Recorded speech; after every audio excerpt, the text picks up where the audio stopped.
perjalanan gue jadi pengusaha itu relatif bener-bener kayak ngulang satu materi pelajaran yang nggak lekat sama fondasi hidup gue itu dari awal banget. Begitu terjun bisnis itu gue pertama kali langsung bangkrut. Sebenarnya itu karena serakah sih. Karena saya pikir kalau jadi pengusaha kita bisa lebih kaya.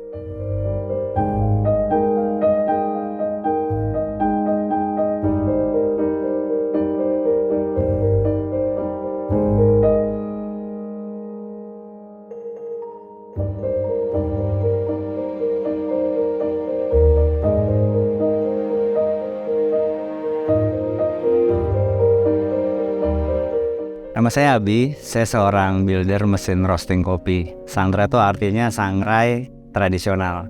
Jadi saya mulai start bisnis tuh waktu usia 31 tahun. Sebelumnya kalau lihat dari background, saya tuh berangkatnya dari keluarga karyawan. Jadi orang tua saya, papi itu dia kerja, sementara mami ibu rumah tangga. Jadi saya nggak punya basic pendidikan untuk jadi pengusaha. Waktu itu banyak orang ngajarin kalau mau start bisnis tuh mulai dari hal yang lo suka, hal yang lo cintain tuh apa. Kebetulan hampir tiap hari tuh saya minum kopi. Suka banget sama kopi, tapi pengetahuan tentang kopi, informasi tentang kopi di zaman itu kan nggak terlalu banyak. Jadi backgroundnya itu di industri desain, terus ngerti sedikit tentang teknik ya. Saya belajar tentang ada arsitektur, ada sipil, tentang besi juga. Saya mulai tuh usaha beli kios pertama kali di Pasar Bandeng, kios kecil. Terus saya buka sangrai. Jadi kalau secara tradisional ya, kita tuh mau ngolah kopi itu namanya metodenya sangrai. Dari biji kopi mentah itu digoreng. Sangrai itu artinya digoreng tanpa minyak. Jadi manual, kompor, gentong tembikar, tanah liat, biji kopinya dimasukin, nyala, kita putar terus. Itu saya lakuin hampir 2 tahun usaha dan rugi. Karena saya lihat kok satu hari itu nyangrai tradisional kayak gitu, terus di masa itu banyak orang yang belum tahu biji kopi itu apa. Jadi banyak yang ngelihat biji kopinya dia pikir ini kacang tanah, ini kacang apa nih. Karena pada saat itu 2010 2011 tuh belum banyak orang tahu tentang kopi. Mereka tuh taunya kopi itu kopi bubuk, beli se-ons gitu ya. Istilah kalau di pasar tuh 1 ons itu 100 gram, harganya mungkin 10 ribuan ya udah. Mereka taunya seperti itu di saat itu. Nggak tahu kalau itu di sangrai, meskipun mungkin kalau di kampung-kampung itu udah lazim lah. Jadi banyak metode kayak gitu. Nah, karena saya lihat kok susah banget nih kita produksi dengan kapasitas yang cukup banyak per hari, karena kemampuan ngerosting itu paling kita cuma bisa 1 kilo 2 kilo aja ya secara manual kayak gitu. Saya kepikir cari informasi sebenarnya ini ada alat nggak sih yang dipakai buat nyangrai ini. Browsing, googling, lihat dari banyak literasi di internet di zaman itu ya. Zaman itu kan masih hampir bisa dibilang tuh sebenarnya kalau yang literasi lokal berbahasa Indonesia tuh nggak ada.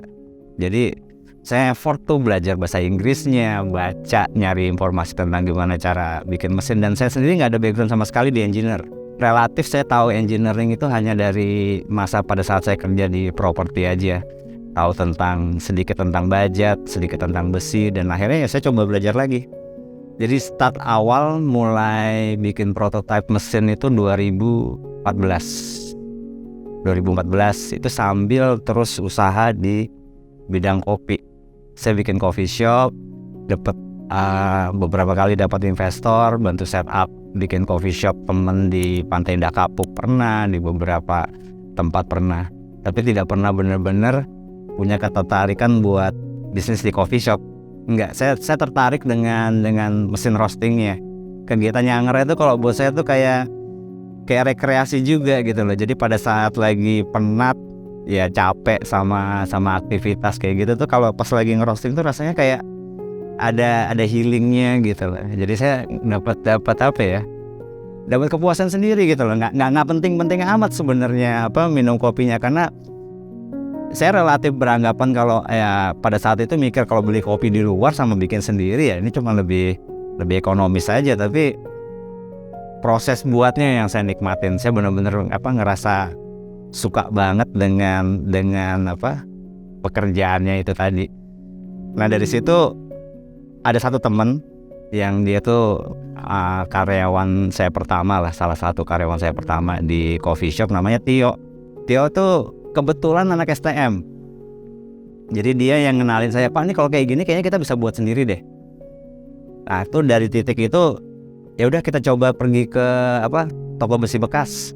Itu saya beli plat besi, saya beli pipa, saya beli gerinda sama bor tangan. Jadi kita mulai bikin molding pakai kertas. Kita ngelihat gambar di internet, oh bentuknya kayak gini, terus saya bikin polanya karena saya punya basic designer, bisa Corel Draw, bisa Photoshop. Dari situ tuh saya coba bikin, kita print, potong pakai gerinda tangan, kita bor, kita rakit sampai hampir 2 tahun lebih, 2016, 2017 baru masuk tahun ketiga tuh kita berhasil bikin mesin yang pertama. Itu gagalnya nggak kehitung, banyak banget.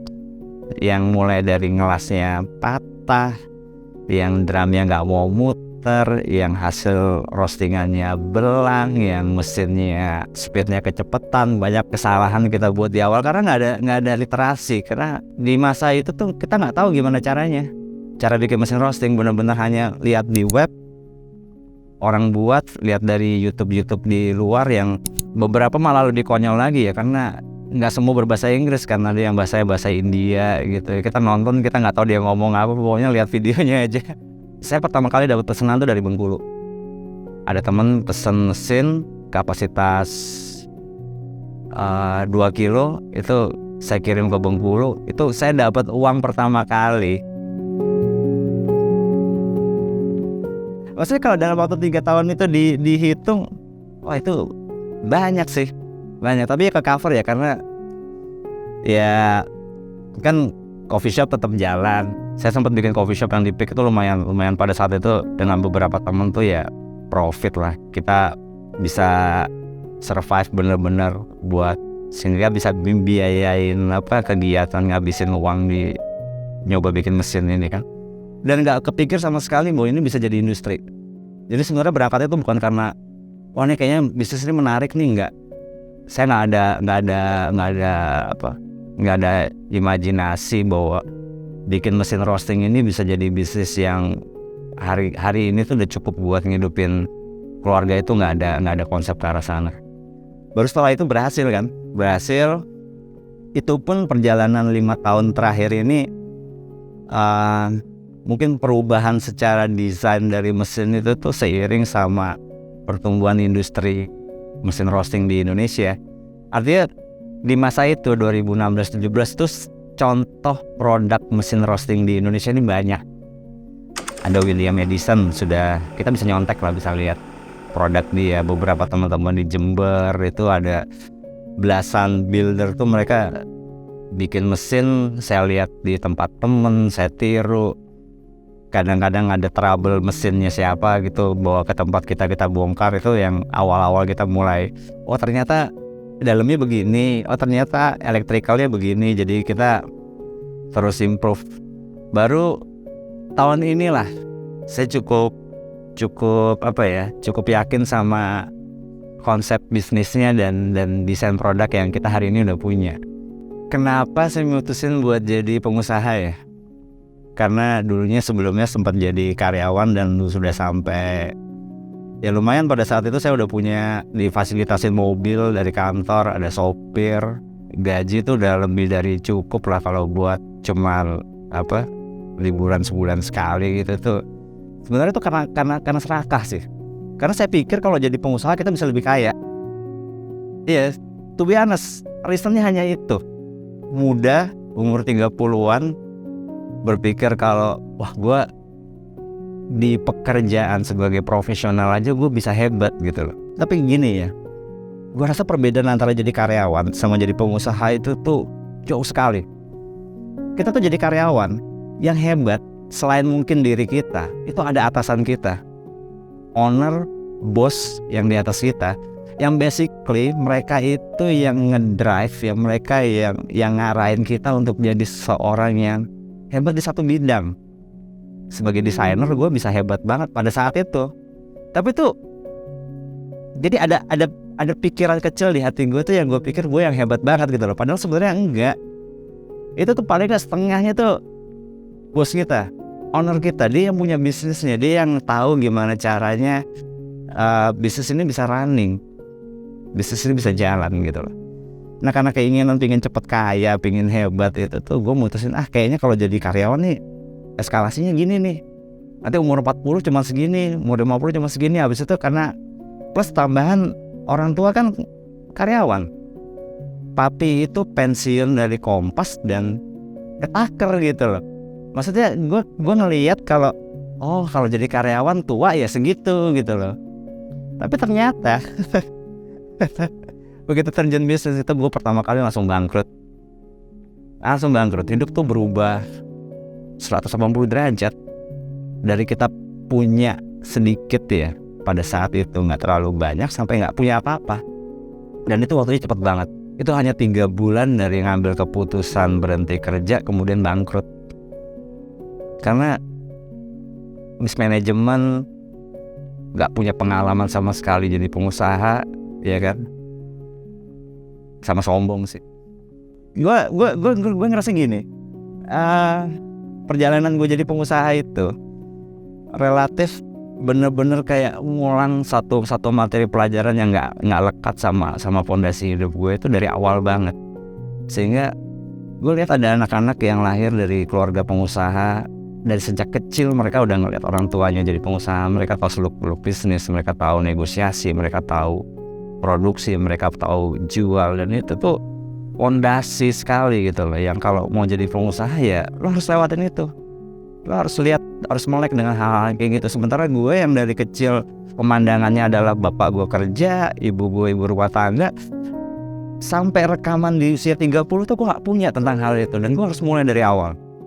Sehingga perjalanan gue sampai hari ini di usia 45 ini menurut gue butuh effort dari awal sekali untuk ngulang semua perjalanan itu. Sempet jatuh, stres. Ada satu masa dalam hidup gue tuh yang 2 tahun tuh gue diem di rumah dan gak ngelakuin apa-apa. Saking bingungnya apa yang mau gue kerjain gitu loh. Di usia 37, 38 gue pikir buat cari kerja lagi, usia gue udah cukup tua ya. Kompetisinya dengan anak-anak muda kan gak segampang ketika lo masih di bawah umur 30. Peluang kerja lo banyak, sementara ketika lo udah mau nanjak ke usia 37, 40 tahun, ruang lingkupnya susah.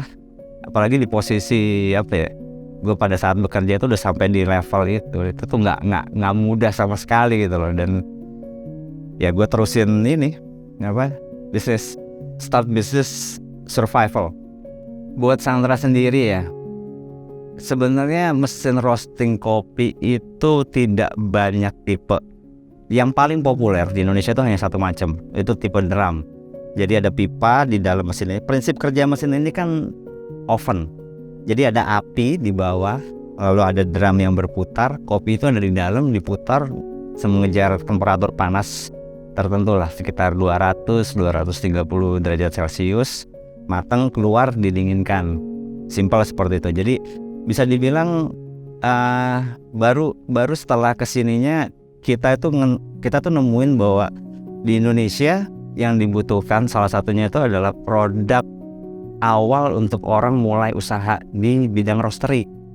Jadi harganya terjangkau, murah, kapasitasnya tidak besar, cukup 1 atau 3 kilogram aja, dan fitur untuk kalau bahasa roasting itu ngulik. Jadi untuk menciptakan produk kopi yang baik, mesin ini punya fitur-fitur support yang bisa memenuhi kebutuhan dasar roaster gitu. Misalnya ada speed drum, ada speed airflow, ada cooling, ada kontrol temperatur, ada checker, ada kaca untuk melihat bins putarannya seperti apa. Saya coba mikir gimana caranya Sandra bisa bikin mesin yang compact secara dimensi kecil. Karena makin kesini tantangan pengusaha itu bukan cuman di cost investasi produk, tapi keterbatasan lahan. Jadi roaster itu tidak butuh tempat di pinggir jalan. Orang bisa mulai bisnis itu dari rumah. Tapi kalau dari rumah kemudian alatnya itu besar, gede, itu kan makan tempat juga kan.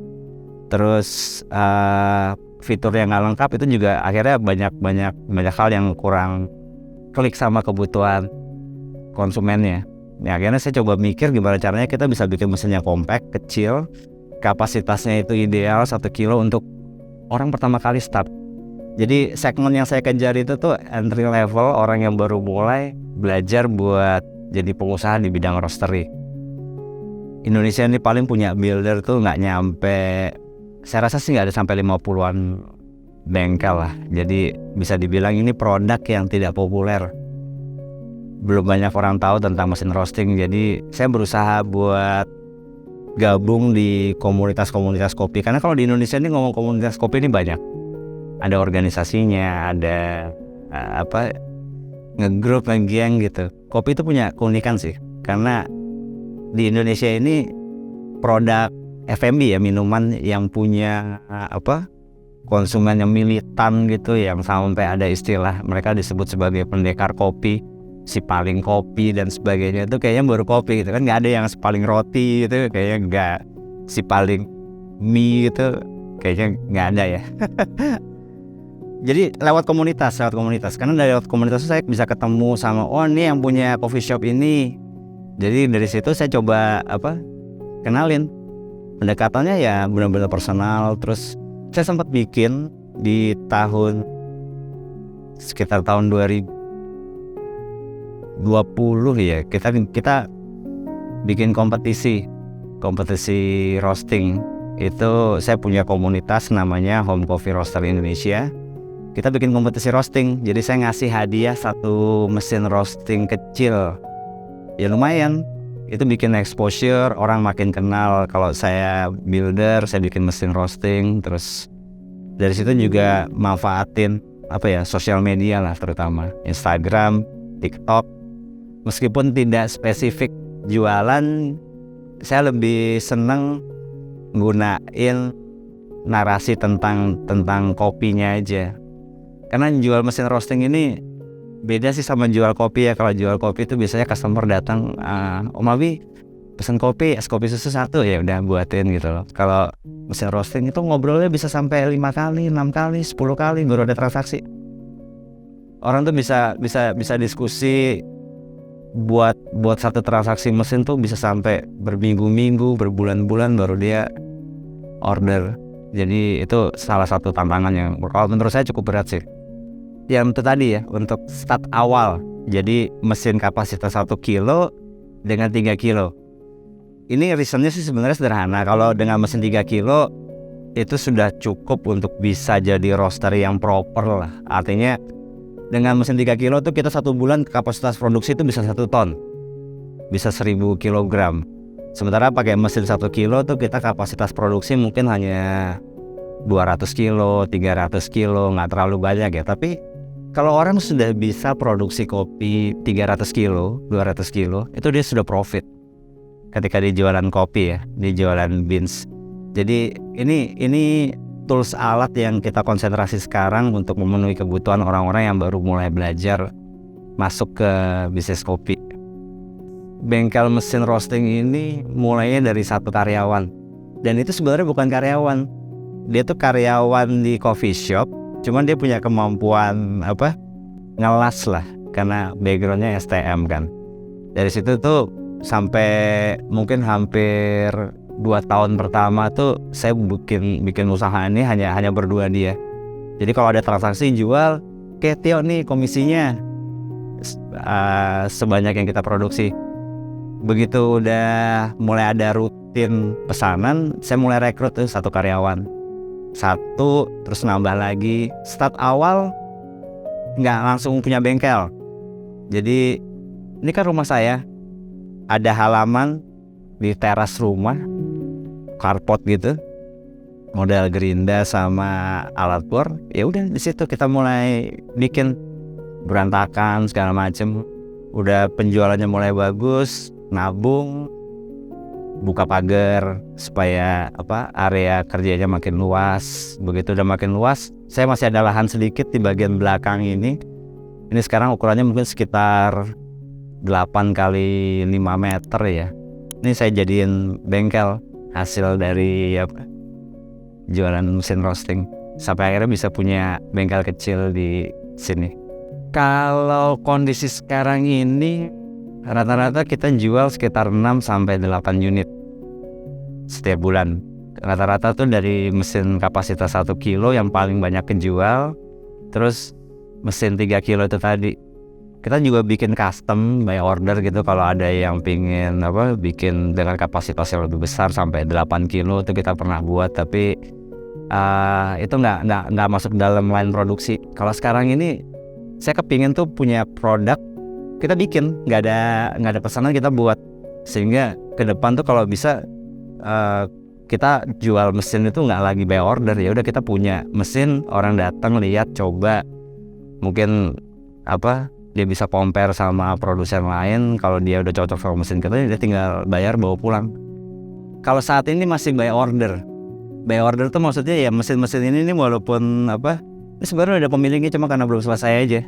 Jadi udah memang tinggal diambil, terus ada pesanan yang memang belum dikerjain. Jadi kita belum bisa sampai stok nih. Masih ya orang order ada di antrian lah. Paling dia ngantri 2-3 mesin, baru mesin dia bisa jalan. Realnya itu dengan 2 orang bisa selesai dalam waktu nggak nyampe 1 minggu. Realnya ya. Tapi kan itu fase produksinya ini kan mulai dari lembaran plat, motong, ngelas, ngecat, electrical tuh ngerjainnya paralel. Jadi kita ngerjain potong dulu sekian unit mesin, baru ngecat sekian unit mesin. Jadi nggak pernah kerja cuman fokus satu mesin kita buat itu nggak. Kalau seperti itu ntar nggak efisien. Kita nggak bisa ngejar harga jual mesinnya yang ekonomis nantinya. Karena satu mesin kan nilainya nggak seberapa ya. Satu mesin kayak gini hanya 12 juta rupiah. Kalau 1 bulan kita konsentrasi ke sini 1 mesin aja tuh butuh waktu 2 minggu. Di sini tuh ada 3 orang karyawan dan 3-3-nya sudah tahunan kerja di sini. Ya saya coba buat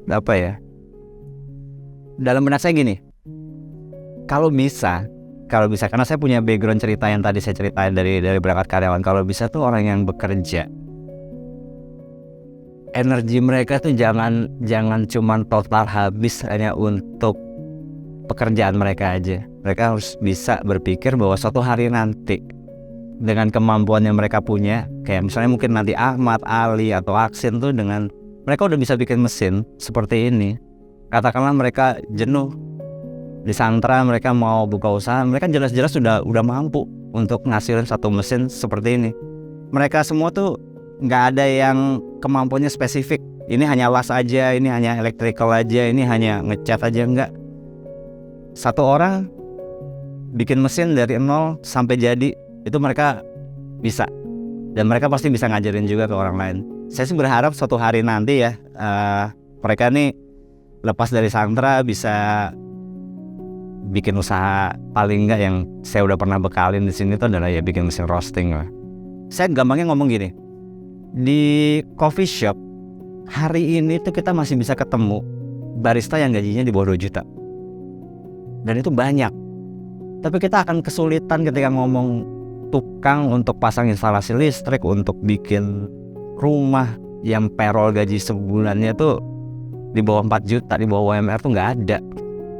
Dan kalau kita nekat ngambil orang yang benar-benar masih baru sekali, ya buat bikin mereka sampai kapasitasnya semahir mereka yang sudah ngerti pegang alat, itu tuh kita bleeding.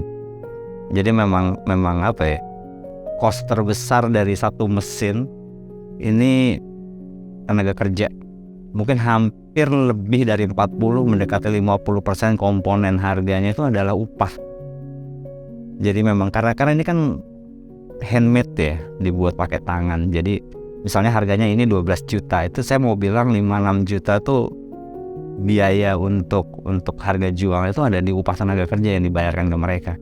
ngitungnya gampang lah. Kalau misalnya saya punya transaksi 1 bulan itu 7 mesin, 8 mesin, ya setengahnya dari omset itu tuh udah payroll gaji mereka. Memang itu yang salah satunya bikin mereka bisa betah kerja. Cuma kalau balik lagi nih, saya selalu bilang sama teman-teman yang kerja di sini, kalian kalau terus-terusan kerja tuh, kerja kita tuh fisik, ya kan?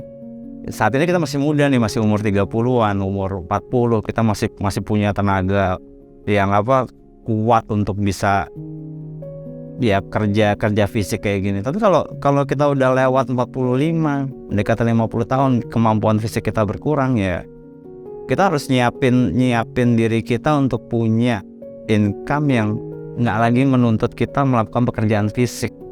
Ya salah satunya mungkin kita punya kemampuan manajemen, kita punya kemampuan keuangan, finansial untuk bisa set up bisnis apapun itu ya.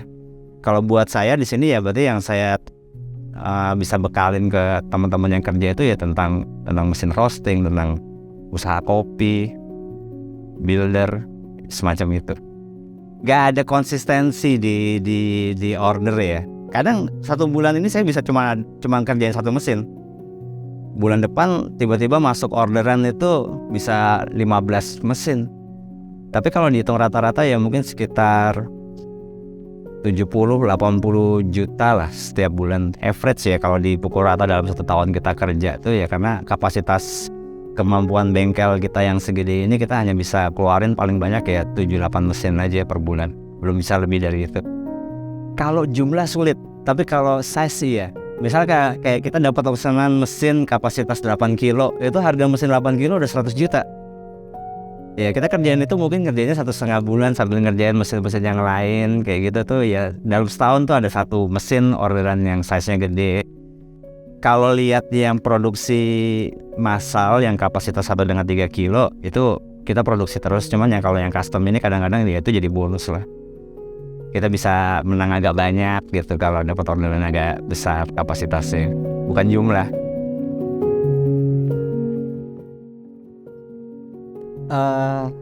Satu Indonesia lah pernah sampai ke Makassar, terus ke Flores ada beberapa mesin. Dulu tuh waktu ada satu tuh Timur itu udah bukan Indonesia ya. Ya itu pernah ada 1 pesanan ke sana. Tapi paling banyak sih di Jabodetabek. Saya pernah memperkenalkan keluar, tapi saya lihat gini.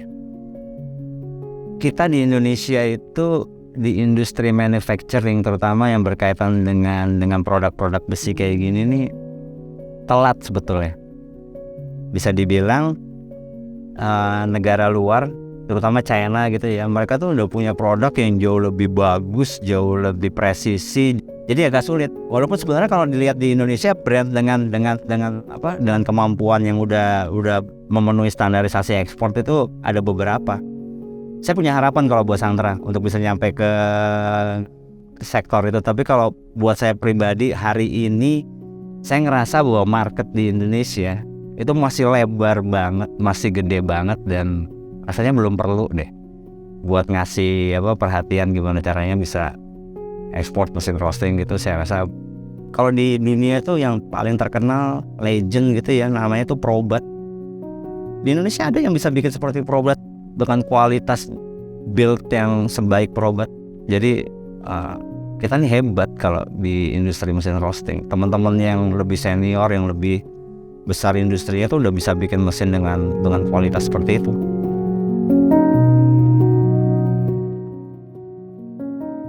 Anak-anak muda ya yang hari ini masih mungkin sekolah, awal-awal kerja, atau yang masih muda-muda.